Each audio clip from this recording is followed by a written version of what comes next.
The gunshot echoed across Yuma's dusty Main Street, making Scarlett Ellwood flinch despite her resolve to remain stone-faced.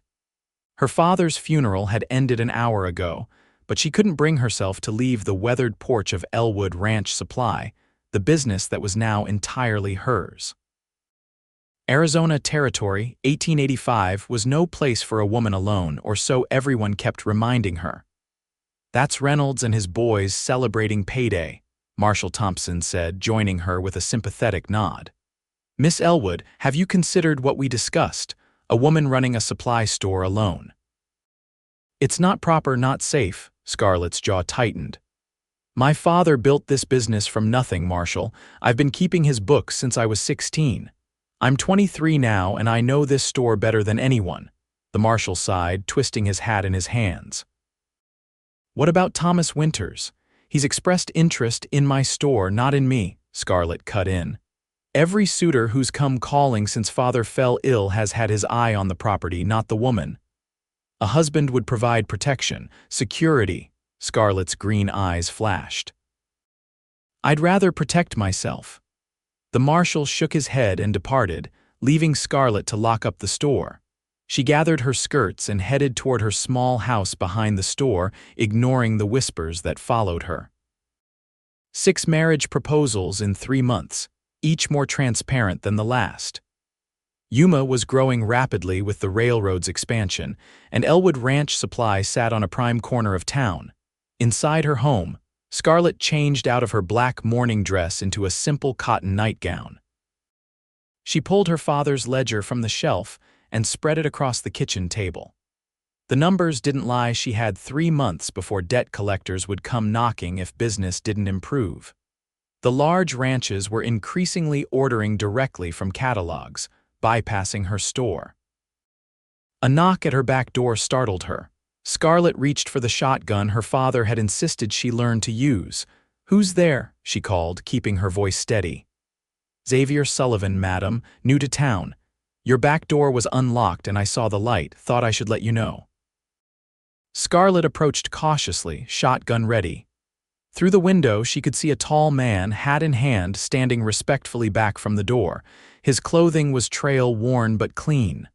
"What do you want at this hour?" she asked through the door. "Just rode into town, saw the light." "In my experience, an unlocked door in a border town isn't wise." Scarlett cracked the door open, keeping the shotgun visible. The man before her had sun-weathered skin and piercing blue eyes that contrasted with his dark hair. He seemed untroubled by the weapon aimed his way. "I appreciate the warning, Mr. Sullivan, but I can manage my own security." A slight smile touched his lips. "Never doubted it, madam. That greener 10 gauge can stop just about anything on 2 legs." Scarlett blinked, surprised at his knowledge of firearms. "Is there something else?" "Actually, I'm looking for work. Heard in town the Ellwood place might be hiring." "Who told you that?" Scarlett's voice sharpened. "Bartender at the Territorial.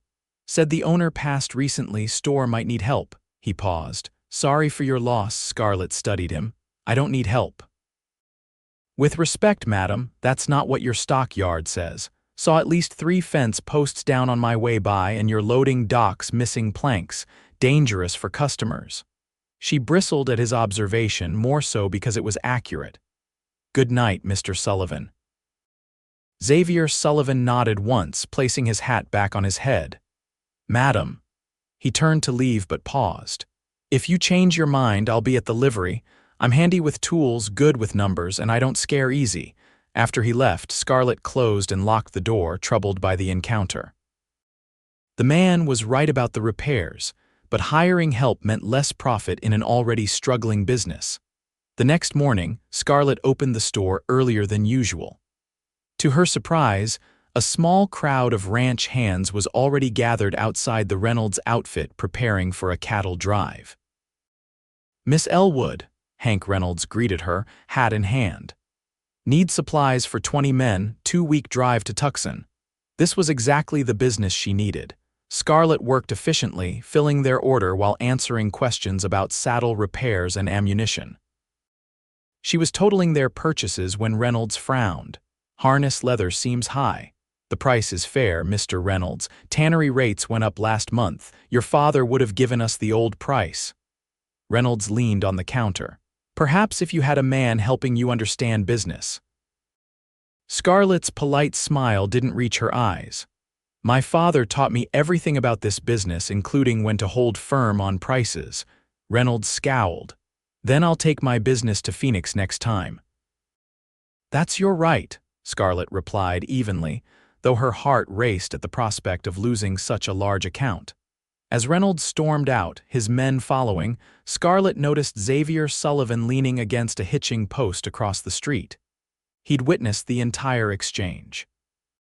Moments later, the bell above the door jangled as he entered. "Miss Ellwood," he greeted, hat in hand. "Mr. Sullivan, I haven't changed my mind about hiring." "Wasn't asking." He placed a newspaper on the counter. "Thought you might want to see this." Scarlett glanced at the folded Yuma Sentinel. A small article was circled in pencil.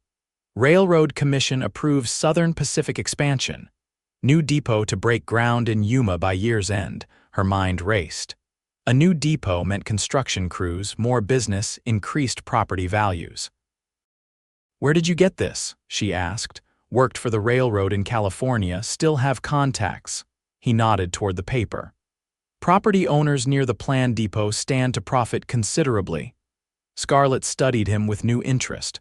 "Why show me this? Information has value," he shrugged. "And I noticed something yesterday when Reynolds was in here. Your inventory system needs work. Items are misplaced, making you look inefficient." "I beg your pardon." Scarlett felt heat rising to her cheeks. "You have rifle cartridges stored with pistol ammunition. Waste of your time searching when customers need something specific." He was right again. Her father had never been methodical about organization. Since his illness, Scarlett had struggled to keep up with inventory while also managing accounts. "Mr. Sullivan, what exactly did you do for the railroad?" Purchasing agent, among other things. "Managed supply chains from San Francisco to Tucson." He glanced around the store. "You've got good stock, fair prices, but your system—" He shook his head. Scarlett considered her options. She needed help, loath as she was to admit it. "1-week trial, $6 plus a place to sleep in the storeroom. If it doesn't work out, we part ways, no hard feelings." Xavier's expression remained impassive, but he extended his hand. "Deal." Scarlett hesitated before shaking it, noting the calluses that spoke of hard work. "You start tomorrow, sunrise. I'll be here at 5. At her surprised look, he added, "Inventory takes time and you open at 7. After he left, Scarlett wondered if she'd made a mistake.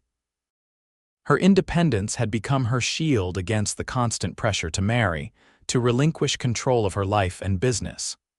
Hiring help felt dangerously close to admitting weakness. True to his word, Xavier arrived before dawn the next day. Scarlett found him waiting on the back porch, a small rucksack at his feet. "You can put your things in the storeroom," she said, unlocking the door. "There's a cot there." Xavier followed her through the darkened store. "You live alone in the house. That's not your concern, Mr. Sullivan." "It is if I'm responsible for security." He set down his bag. "Store like this attracts attention. Valuable goods, cash on hand." Scarlett frowned. "I've managed so far." "With respect, your father was here before. Men thought twice." The truth of his words stung. "I can handle a shotgun." "No doubt, but sleeping sometime might be nice." His tone remained matter-of-fact, not condescending. Over the next few days, Scarlett reluctantly admitted Xavier was an asset. He reorganized the storeroom efficiently, repaired the loading dock, and even helped customers while she handled the books. More surprising was his deference to her authority. He made suggestions, but never undermined her decisions. By the end of the week, Scarlett had decided to extend his employment. They were sorting a new shipment of tools when Marshall Thompson entered.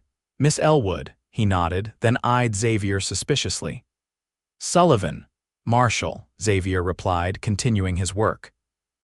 "Heard you hired help," Thompson said to Scarlett. "Background check out." "I don't recall asking for your approval of my employees," Scarlett replied coolly. Thompson's eyes narrowed.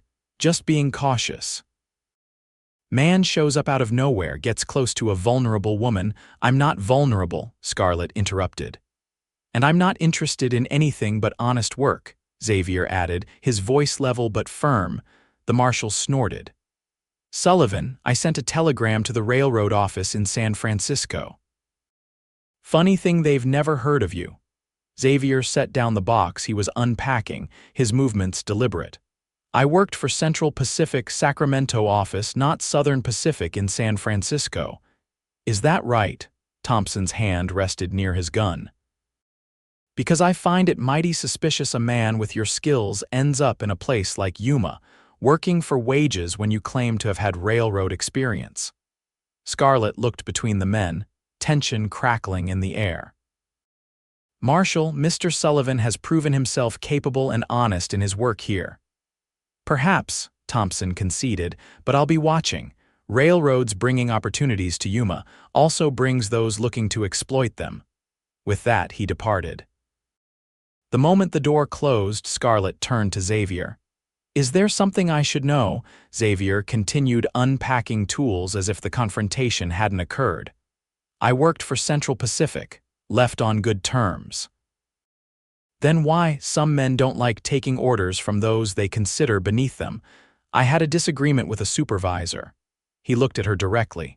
Nothing that should concern you. Scarlett wasn't satisfied. In my experience, people who are vague about their past usually have something to hide. Everyone has something to hide, Miss Ellwood, even you. What does that mean? Xavier shrugged. You pretend the whispers and pressure don't bother you. Act like you don't care what the town thinks about a woman running a business alone. I don't, she said firmly.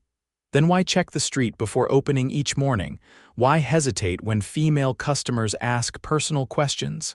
His eyes met hers. You care, but you're too proud to admit it scares you. Scarlett felt exposed, as if he'd peeled back a carefully constructed facade. You're overstepping, Mr. Sullivan.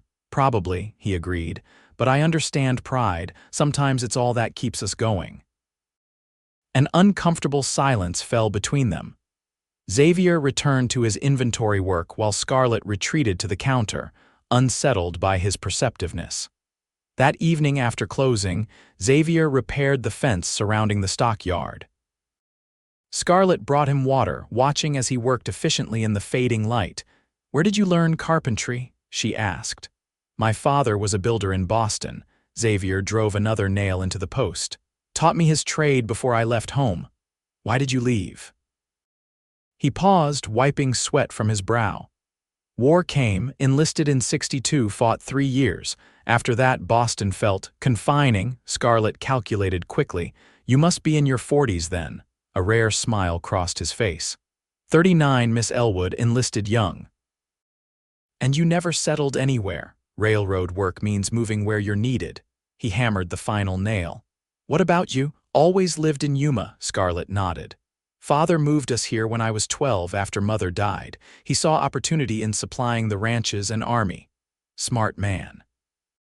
He was. Scarlett's throat tightened unexpectedly. Though lately I wonder if I can maintain what he built.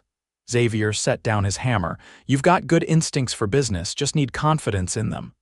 The town disagrees. They see a woman who needs saving, preferably by marriage. And you? Scarlett met his gaze. I see a business that needs saving by any means necessary except that one. Xavier nodded thoughtfully. Then we focus on the business. Over the next 2 weeks, they fell into an efficient routine. Xavier handled physical tasks and customer service, while Scarlett managed accounts and purchasing. Business improved as word spread about faster service and better organization. One evening, as they closed the shop, Thomas Winters entered. He was the son of Yuma's banker, polished and well-dressed, with ambitions that matched his father's. Scarlett, he greeted, ignoring Xavier entirely. You look lovely today. Mr. Winters, Scarlett replied formally. We're closing. I came to invite you to dinner tomorrow. Father is hosting the railroad representatives. Thought you might want to discuss opportunities. Scarlett hesitated. The railroad connection could be valuable, but Winters' intentions were transparent. Thank you, but I have inventory to complete. Surely you're. Employee can handle that.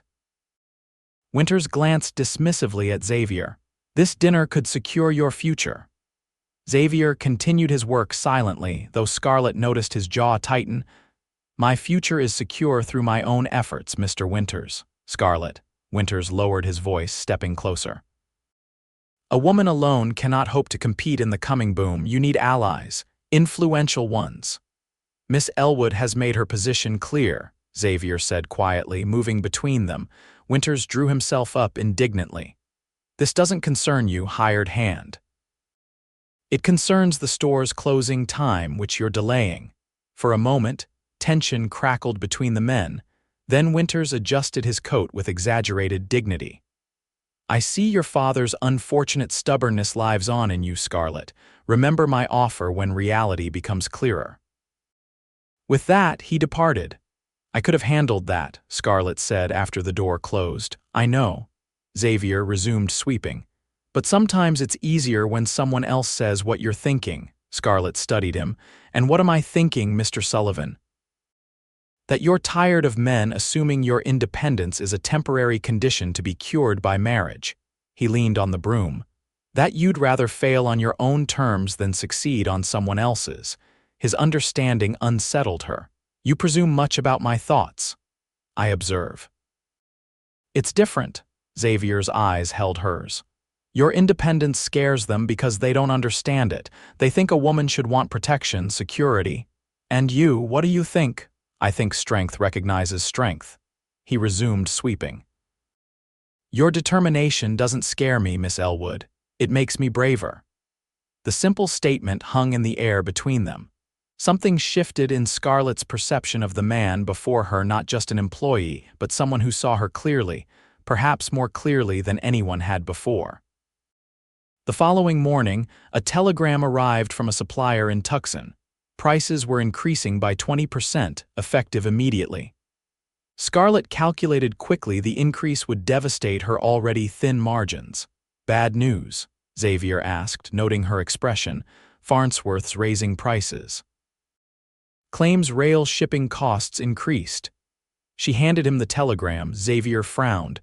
This doesn't make sense. Rail rates went down last month. How would you know that? I told you I have contacts. He considered a moment. Mind if I send a telegram? By afternoon, Xavier had confirmation. Farnsworth had lied. The supplier was price gouging smaller businesses while maintaining rates for larger customers like the Winters Bank mercantile interests. It's legal, but hardly ethical, Xavier explained as they closed that evening. Farnsworth knows smaller operations can't afford to send buyers to Phoenix or Los Angeles. Scarlett paced the floor. Without his hardware, I can't service half my customers. What if you had another source in Arizona territory? There isn't one. Xavier leaned against the counter. Not in Arizona, California. That's too far to be practical. Not if you have reliable transportation. The railroad makes weekly freight runs. Scarlett shook her head. I don't have those connections, but I do. Xavier's expression turned serious. I know purchasing agents for 3 warehouses in Los Angeles. They supply the railroad camps, quality goods, fair prices. Why would they deal with a small store in Yuma? Because I'd vouch for you. He straightened. Miss Ellwood, with the depot coming, you're positioned to supply not just the construction crews but the increased traffic afterward. That volume makes you attractive to wholesalers. Hope flickered in Scarlett's chest, but caution tempered it. This seems too convenient, Mr. Sullivan.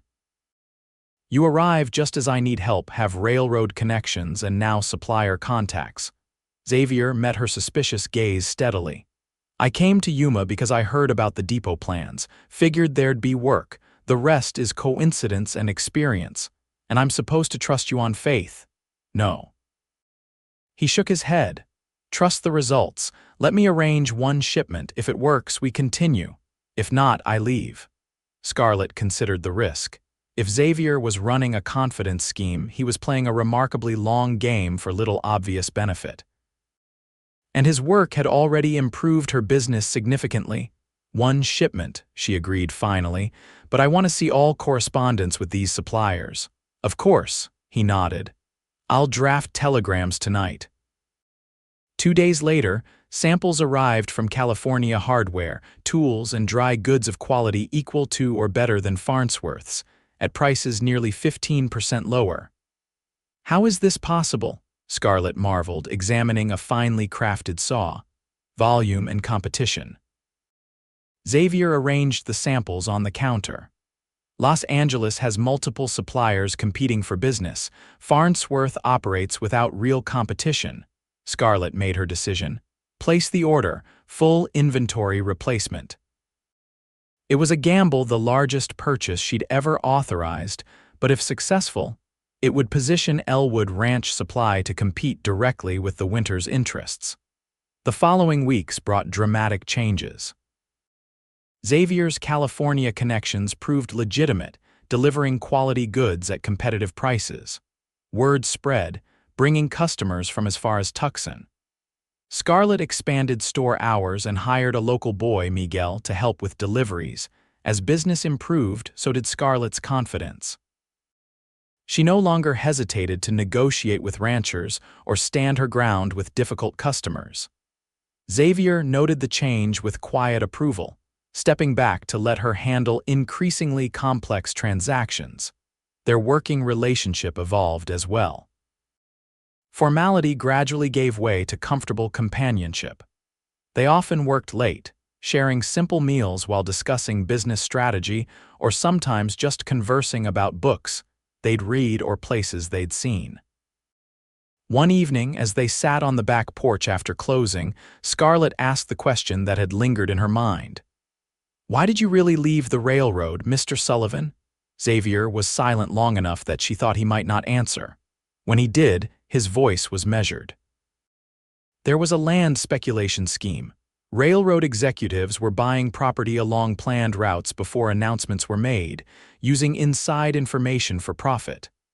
"That happens all the time," Scarlett observed. "Yes, but this was different. They weren't just buying land. They were forcing sales through intimidation, occasionally violence. I was asked to participate to use my purchasing position to gather intelligence on vulnerable property owners. You refused," Xavier nodded, "and reported what I knew to a Sacramento newspaper. The story never ran. The railroad had influence with the publisher, but word got back about who talked. I was offered a choice, silence and continued employment, or—" He shrugged. "So you left.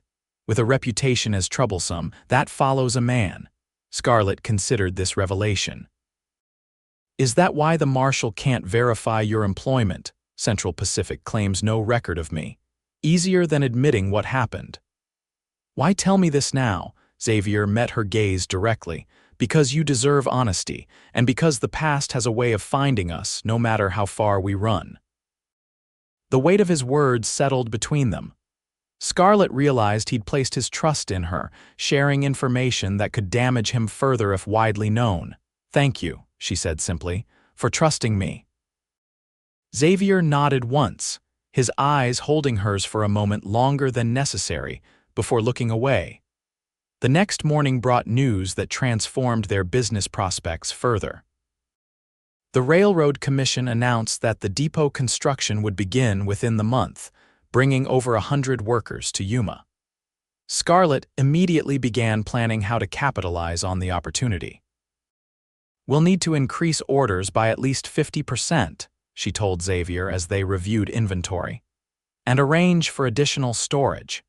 The empty mercantile building 2 doors down might be available," Xavier suggested. "Owner's been trying to lease it since winter." Their planning was interrupted by the arrival of Thomas Winters, accompanied by his father, Judge Winters, the town's most powerful resident. "Miss Ellwood," the elder Winters greeted her with false warmth. "I see business is prospering." "Thank you, Judge Winters, we've been fortunate, indeed." The judge's eyes swept the store, taking in the new inventory and improved displays. "Thomas tells me you found alternative suppliers, most enterprising." Something in his tone put Scarlett on alert. "Good business requires adaptability." "And loyalty," Thomas added pointedly.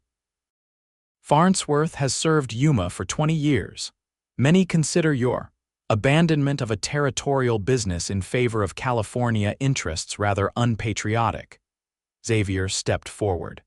Miss Ellwood makes business decisions based on quality and value for her customers, not sentimentality. Judge Winters regarded Xavier with thinly veiled contempt. I don't believe we've been properly introduced, Mr. Sullivan, Xavier Sullivan. Ah yes, the mysterious railroad man, Winters smiled coldly. Or so you claim. Scarlett moved to stand beside Xavier. Mr. Sullivan has proven his expertise many times over, Judge Winters. Is there something specific I can help you with today? The judge's expression hardened. Directly to the point, as always. Very well. The town council is concerned about the increased freight traffic the depot construction will bring. We're implementing new regulations for businesses within the town limits. What kind of regulations? Scarlett asked, suspicion rising. Safety measures primarily. All businesses must undergo inspection and certification before being permitted to supply the railroad project. He withdrew a document from his coat. The requirements are quite specific: storage facilities, inventory management, employee credentials. Scarlett scanned the document, her heart sinking. The requirements would necessitate expensive renovations and procedural changes that the Winters Bank Mercantile had already implemented months ago.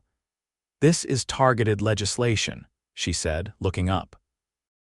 Designed to favor established businesses and create barriers for smaller operations. It's designed to ensure safety and quality, Thomas countered. Surely you don't object to that? I object to the timing and specificity.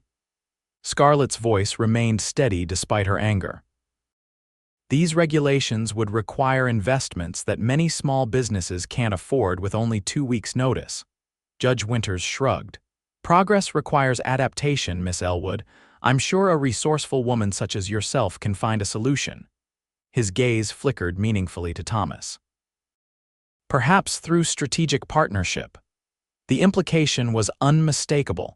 Marry Thomas and gain the financial backing needed to meet the new requirements or face exclusion from the lucrative railroad business. I'll review these regulations carefully, Scarlett said, refusing to be baited. Thank you for bringing them to my attention. After the Winters men departed, Scarlett slammed the document onto the counter. This is extortion disguised as regulation. Xavier picked up the papers, studying them intently. Maybe, but there might be a way around it. How? We can't possibly complete these renovations in 2 weeks, not with our current capital. Xavier's expression turned thoughtful. What if we don't need to? The regulations apply to businesses within town limits selling directly to the railroad. That's us exactly, not necessarily. Xavier pointed to a specific clause. This defines town limits according to the 1879 survey. Your property sits right on that boundary. Scarlett frowned. What are you suggesting? That we establish a separate warehouse just outside the boundary. Technically a different business entity, but one that partners with Ellwood Supply. A slow smile spread across his face. And I know just the location. The land in question was a small parcel a quarter-mile from town, adjacent to where the new depot would be built. It belonged to Miguel's family, who had struggled to find a use for the rocky ground unsuitable for farming. That evening, Scarlett and Xavier visited the Ortega family, proposing a partnership. The Ortegas would provide the land, Ellwood Supply would build a warehouse, and profits from railroad business would be shared. By the time they left, handshakes sealed the agreement, with papers to be drawn up the next day. This could work, Scarlett said as they walked back toward town under a star-filled sky. The Winters can't extend the regulations without appearing overtly corrupt. And by the time they find another strategy, we'll be established with the railroad contractors. Xavier's shoulder occasionally brushed against hers as they walked the narrow path. The judge underestimated you. He underestimated us, Scarlett corrected, then hesitated. Xavier, thank you. This partnership with the Ortegas wouldn't have occurred to me. It was the first time she'd used his given name. The change didn't go unnoticed. Sometimes an outsider sees possibilities others miss, he replied, his voice softer than usual, but the courage to act on them. That's all yours, Scarlett. The sound of her name in his deep voice sent an unexpected warmth through her. They walked the rest of the way in silence, but it was a comfortable silence filled with unspoken understanding. The following days were a whirlwind of activity. Construction began on the Ortega warehouse, with Xavier overseeing the work. Scarlett negotiated contracts with 3 railroad contractors, securing agreements to supply everything from nails to work gloves at prices that undercut the winter's mercantile. Word of their maneuvering spread quickly.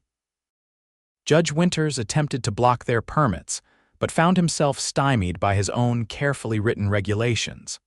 The boundary loophole was legally sound, and challenging it would expose the self-serving nature of the original regulations. Thomas Winters made one final attempt to win Scarlett's hand, arriving at the store with an elaborate proposal involving joint business management and generous terms. His offer ended with words that revealed his true character. "This is your last opportunity, Scarlett," he said when she declined. "No woman can succeed in this environment without male protection. Your stubborn independence will be your downfall." "My independence has served me well so far, Mr. Winters," Scarlett replied calmly. "And I find I prefer the company of men who value that quality rather than fear it." His face darkened. "Sullivan, that drifter has you fooled. What do you really know about him? A man with no roots, no connections. I know he's honest about his intentions and respects my decisions. That's more than I can say for other suitors." Thomas stormed out, but his warning about Xavier lingered in Scarlett's mind. Despite their growing closeness, there remained much about Xavier Sullivan she didn't know. Her concerns were pushed aside by the arrival of the first railroad construction crews. Business exploded as workers flooded into Yuma, needing everything from work clothes to personal items. The Ortega warehouse operated at capacity, with Miguel's family members helping manage distribution. Scarlett and Xavier barely saw each other, working separate shifts to cover extended hours. When they did cross paths, their interactions remained professional, though Scarlett found herself increasingly aware of his presence, the way he moved with quiet confidence, how his rare smiles transformed his weathered face. 3 weeks into the construction boom, disaster struck. Scarlett awoke to pounding on her door in the middle of the night. It was Miguel, breathless and panicked. "Miss Ellwood, the warehouse, it's burning." Scarlett dressed hastily and raced with Miguel to the site. The night sky glowed orange from the flames engulfing the wooden structure. Workers formed a bucket line from the nearby creek, but their efforts seemed futile against the inferno. "Where's Xavier?" Scarlett asked, scanning the crowd frantically. "Inside," Miguel pointed. "He was working late, checking inventory. When the fire started, he ran in to save the ledgers." Horror gripped Scarlett as she pushed toward the burning building, only to be held back by several men. "You can't go in there, miss. Roof's about to collapse." As if summoned by her fear, a figure emerged from the smoke-filled doorway. Xavier staggered out, clutching a metal box to his chest, his clothing singed and face blackened by soot. He made it several yards before collapsing to his knees. Scarlett broke free and ran to him. "Xavier, are you hurt? Can you hear me?" His eyes found hers through the haze of smoke and pain. "Ledgers," he rasped, offering the box. "And this." From his pocket he withdrew a scorched piece of cloth that reeked of kerosene. "Evidence," he managed before coughing violently. "Not accident." As dawn broke over the smoldering ruins, Marshal Thompson confirmed Xavier's suspicion. The fire had been deliberately set, with kerosene-soaked rags placed at strategic points around the building. "Any ideas who might want to destroy your business, Miss Ellwood?" Thompson asked, though his tone suggested he already had theories. Scarlett, who had not left Xavier's side as the town doctor treated his burns and smoke inhalation, met the marshal's gaze steadily. "I believe Judge Winters and his son might find our success inconvenient."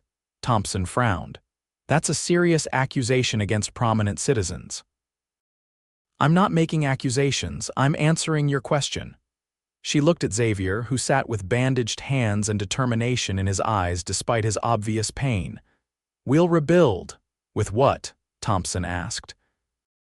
Your inventory is gone, and I doubt your California suppliers will extend credit after such a loss. They will if I vouch for her, Xavier said, his voice hoarse but firm. And they'll provide materials at cost when they learn about the circumstances. The marshal studied him with new interest. You seem mighty confident about your influence, Sullivan. I worked with these men for years. They know my word is good. Xavier attempted to stand, wincing with the effort, and they understand the value of loyalty. Thompson left, promising to investigate the fire but making no commitments about pursuing the Winters family. Scarlett helped Xavier back to the store, insisting he take her bed while she slept on a cot in the main house. This doesn't make sense, she said as she changed the bandages on his hands later that evening. The warehouse was insured, and we saved the account books. Even with the delay, we'll recover. Xavier watched her gentle ministrations with an unreadable expression. It wasn't about destroying the business. It was a message. What kind of message burns down a building? The kind meant to scare you into submission. His bandaged hand turned, catching her fingers in a careful grip. Scarlett, this goes beyond business rivalry. Thomas Winters can't accept your rejection, his pride won't allow it. The intimacy of his touch and the concern in his voice made Scarlett's heart beat faster. I won't be intimidated into marriage, I know. A hint of a smile touched his lips. Your strength is what? He paused. What? She prompted. Xavier's eyes held hers. What drew me to you from the beginning, your determination to stand on your own terms regardless of what anyone thinks. The admission hung between them, more significant than a mere compliment. Scarlett found herself unable to look away from his gaze, aware of something shifting in their relationship. A knock at the door broke the moment. It was Mrs. Ortega, bringing food and herbal remedies for Xavier's burns.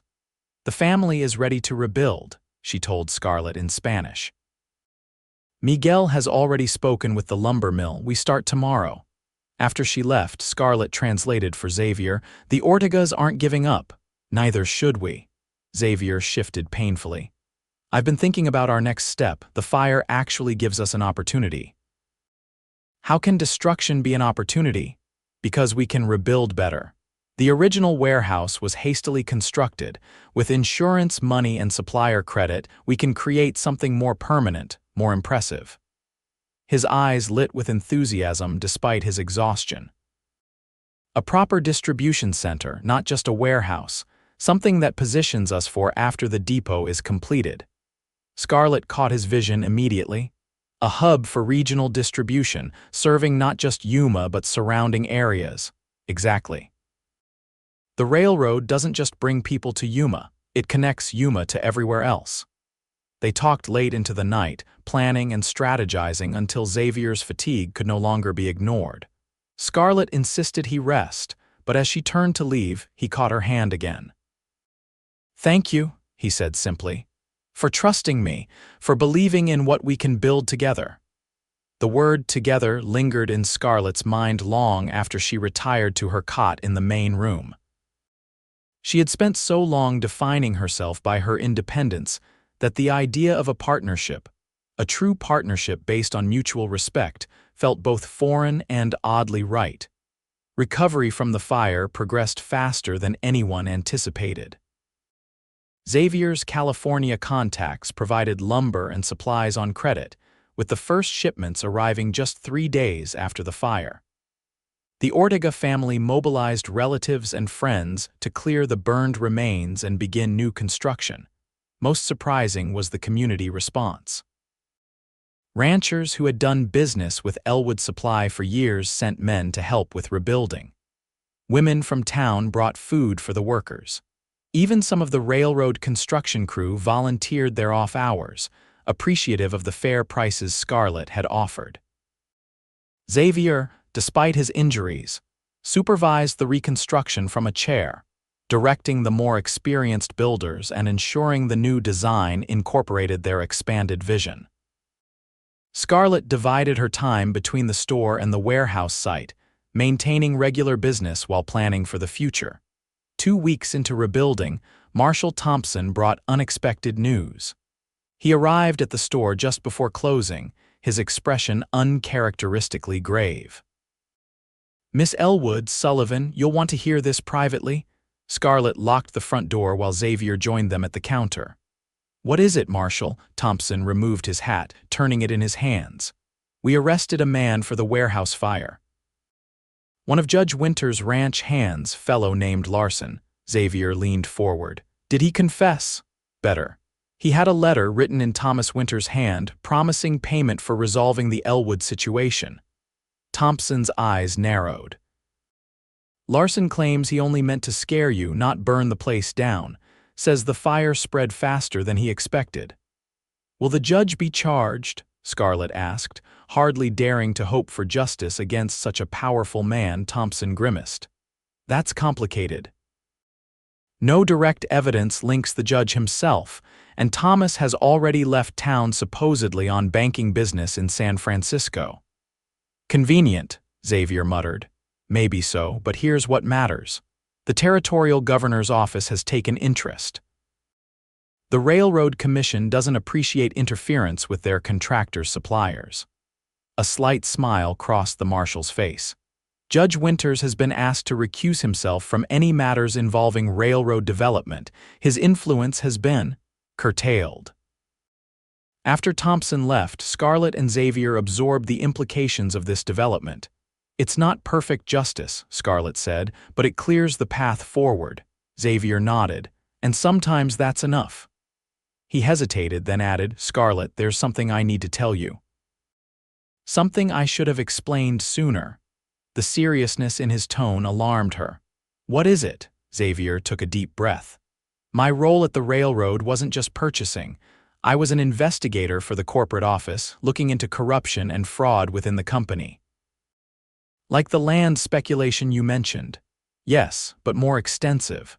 When I refused to cooperate and tried to expose it, I didn't just lose my job, I was blacklisted throughout the industry." He met her gaze directly. "The men helping us now are those who stood with me against the corruption." They lost positions, opportunities. Understanding dawned on Scarlett. "That's why they're so willing to extend credit to help rebuild. They're not just helping me, they're supporting you." Xavier nodded. "Loyalty works both ways." "When I heard about Yuma's expansion, I saw an opportunity not just for myself, but for them. A legitimate supply chain independent of the corrupt railroad interests. Why didn't you tell me this before?" "At first, I didn't know if I could trust you." His expression softened. "Then when I knew I could, I worried you might reject the idea of being part of something larger than your store. You value your independence so fiercely." Scarlett considered his words. "You thought I wouldn't want partners. I thought you might see it as surrendering control." She walked to the window, looking out at the twilight settling over Yuma's dusty streets. "My whole life men have tried to take what my father built, what I've worked to maintain. They've seen me as an obstacle to be removed or a prize to be won." She turned back to him. "You're the first man who's seen me as a partner, an equal." Xavier stood, moving toward her with a slight limp from his healing burns. "Because that's what you are, Scarlett. Your strength, your determination, they don't threaten me, they inspire me." He stopped before her, close enough that she could see the flecks of gold in his blue eyes. "When I said your strength makes me braver, I meant it. Watching you face down the Winters family, rebuild after disaster, it reminds me why standing for what's right matters." Something changed in the air between them, a tension that had been building for months finally crystallizing into recognition. Scarlett had never allowed herself to need anyone, had built walls around her heart as sturdy as those around her business. Yet here was a man who didn't ask her to tear down those walls, he simply showed her how to build doors. "Xavier," she whispered, her voice unsteady. "I'm not good at trusting, I know," he smiled gently, "but you're learning, so am I." His hand, still bandaged but healing, reached up to touch her cheek with exquisite care.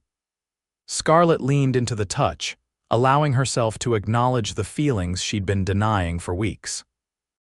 When his lips met hers, it wasn't a claiming or a taking, it was an offering, a question asked and answered in the same breath. Scarlett's arms slipped around his neck as she responded with a fervor that surprised them both. Years of guarded independence giving way to the recognition that true strength sometimes meant allowing connection. They pulled apart, breathless, foreheads touching as they absorbed the significance of the moment.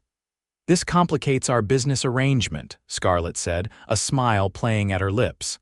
Xavier chuckled. "I believe the term is vertical integration." The warehouse reopened 6 weeks after the fire, twice the size of the original and constructed of brick rather than wood.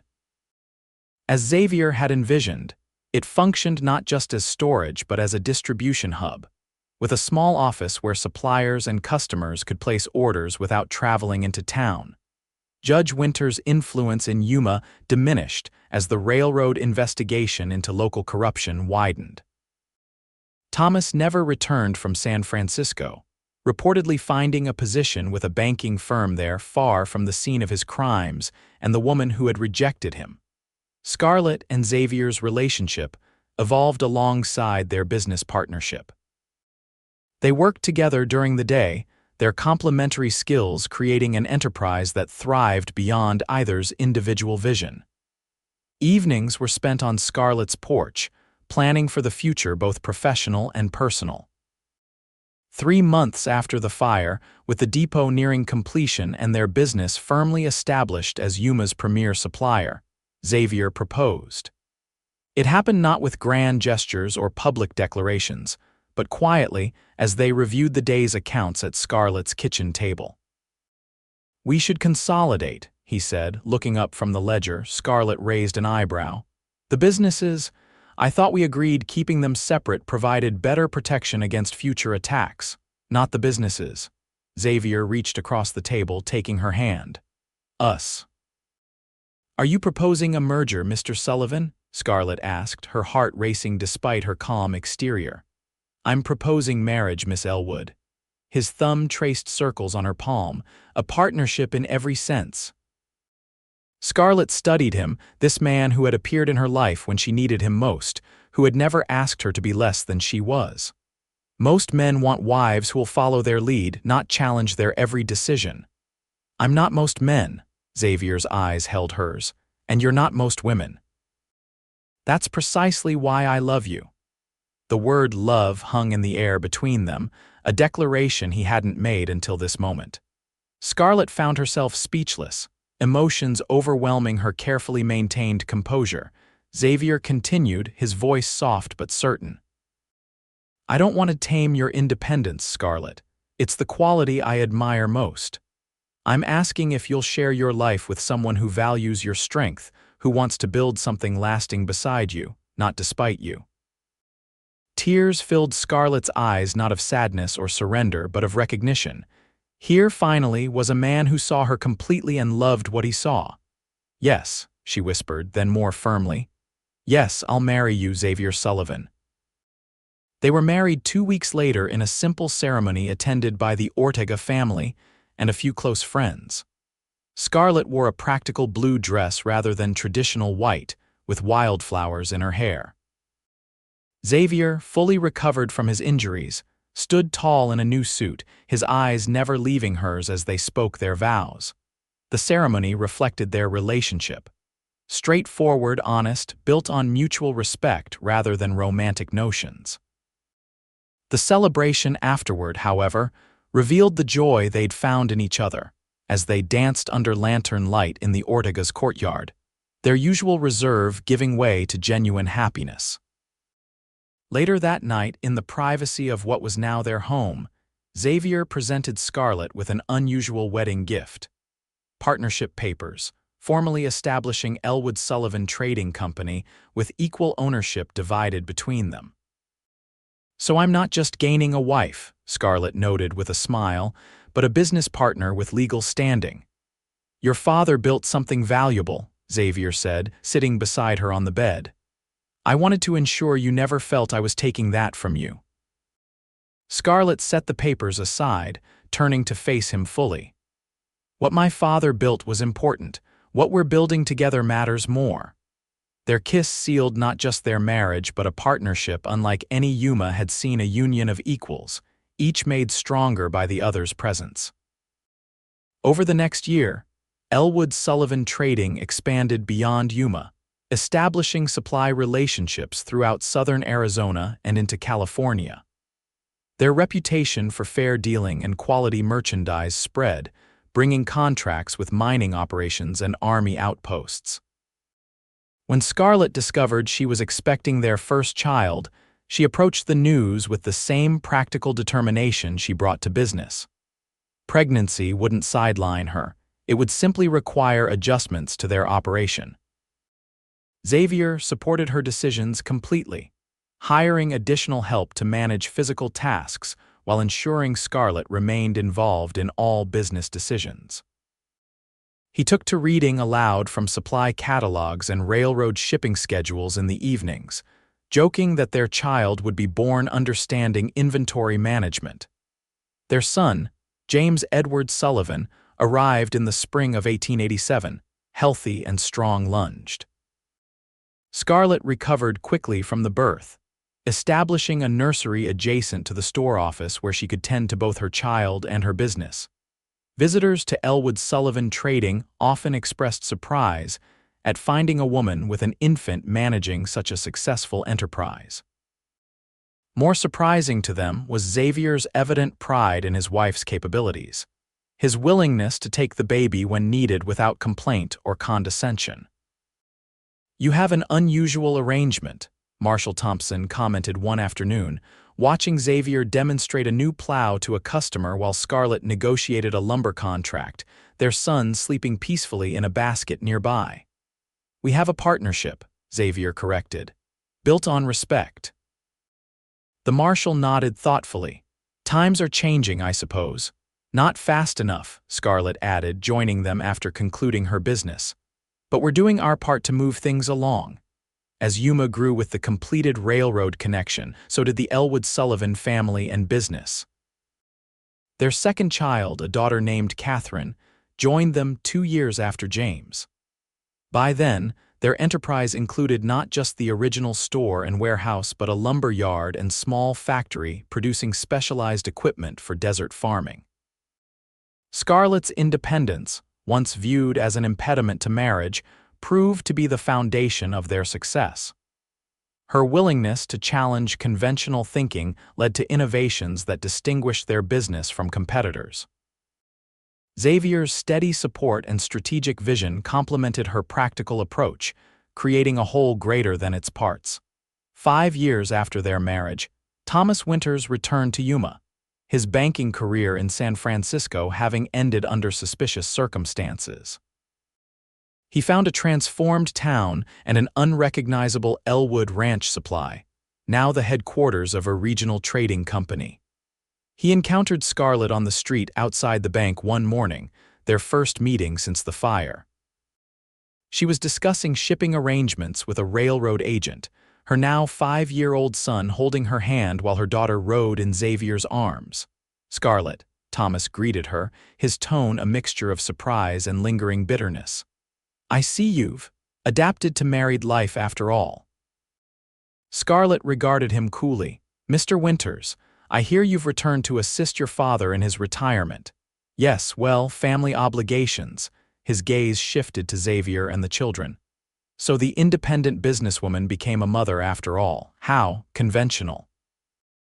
Xavier stepped forward, his daughter secure in one arm while he extended his other hand to Thomas. "Mr. Winters, I don't believe we've been formally introduced. Xavier Sullivan, Scarlett's husband and partner." Thomas ignored the offered hand. "Partner, I was under the impression Mrs. Sullivan had surrendered her business interests upon marriage." Scarlett laughed, the sound genuine and free of the constraint that had characterized her interactions with Thomas in the past. "Then you haven't been paying attention to how we operate, Mr. Winters. Xavier and I built this company together as equals." "A novel arrangement," Thomas replied dismissively. Though perhaps not sustainable in the long term, children have a way of redirecting a woman's ambitions. Xavier's expression remained pleasant, though his eyes hardened. Our children understand that both their parents have valuable work. They're learning that partnership means supporting each other's strengths, not limiting them. And they're learning, Scarlett added, meeting Thomas's gaze directly, that true strength isn't about control or domination. It's about having the courage to value others for who they are, not who you wish they would be. Thomas had no response to this, merely tipping his hat stiffly before continuing on his way. As they watched him go, Xavier shifted their daughter to his shoulder, his free arm slipping around Scarlett's waist. "Still scared of your independence," he observed with a slight smile. "Some men always will be." Scarlett leaned against him briefly. "Fortunately, I found one who isn't." Their son tugged at Xavier's sleeve. "Papa, you promised to show me the new telegraph machine, so I did." Xavier winked at Scarlett. "Business training starts young in this family." As they walked toward their store, Scarlett reflected on the journey that had brought them here. Her father's death had forced her to claim her independence openly, to stand against those who saw her strength as a flaw rather than an asset. In doing so, she had found not just professional success, but personal fulfillment with a man whose own strength lay in recognizing and valuing hers. That evening, after the children were asleep, Scarlett and Xavier sat on their porch overlooking a Yuma vastly different from the town she had inherited 5 years earlier. The railroad had transformed the once sleepy outpost into a bustling hub of commerce, with their business at its center. "I received a letter from San Francisco today," Xavier said, breaking their comfortable silence. "The Railroad Commission is investigating new routes into Mexico. They've asked if we'd consider establishing supply depots along the proposed line." Scarlett considered this. International expansion would be complicated, different laws, currency issues. "Challenging," Xavier agreed, "but potentially rewarding." He glanced at her with a smile. "Too much, not at all." Scarlett's eyes gleamed with the familiar light of determination that had first drawn him to her. "Just the right amount of ambitious." Xavier chuckled, taking her hand. "I knew you'd say that. Your strength makes me braver, Scarlett Sullivan. Always has, always will." Scarlett squeezed his hand, thinking of how far they had come from a woman determined to stand alone and a man seeking redemption, to partners in every sense, building a legacy neither could have created alone. "And your belief in me gave me permission to be strong," she replied softly. "Even when everyone else saw it as a flaw." As the desert night settled around them, stars emerging in the vast Arizona sky, they continued planning their future personal and professional dreams intertwined, each made possible by the other's presence. Their partnership, founded on mutual respect and admiration rather than traditional roles, stood as testament to the power of recognizing strength in its many forms. In Yuma, their story became something of a legend of the independent woman whose determination scared away every suitor until she met a man who said her strength made him braver. Together, they built not just a successful business but a new model of partnership that challenged the conventions of their time, proving that true strength lies not in domination, but in the courage to value another's independence as the gift it truly is.